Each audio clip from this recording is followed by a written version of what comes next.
Okay, hari ni saya akan buat antioksidan test. Kita nak tengok macam mana air alkali ni menetralkan betadine dalam badan kita.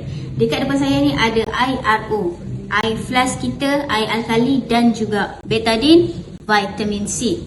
Okay, sekarang saya akan tuangkan air RO ke dua-dua gelas. Okay, step kedua saya akan tuangkan sedikit betadine dalam gelas ni. Seterusnya, untuk gelas pertama saya akan tuangkan sedikit vitamin C untuk kita tengok macam mana dia neutralkan betadine dalam air ni. Korang boleh tengok dia dah bertukar jadi warna balik sebab saya dah letakkan vitamin C ke dalam gelas yang pertama. Tapi untuk gelas kedua saya akan letakkan sedikit air flash Uniwave air beralkali ni.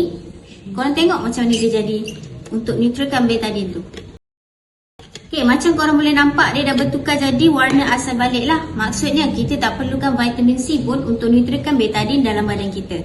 Korang hanya perlukan flash Uniwave air beralkali ni. So kalau korang nak order, korang boleh tekan link di bio tau.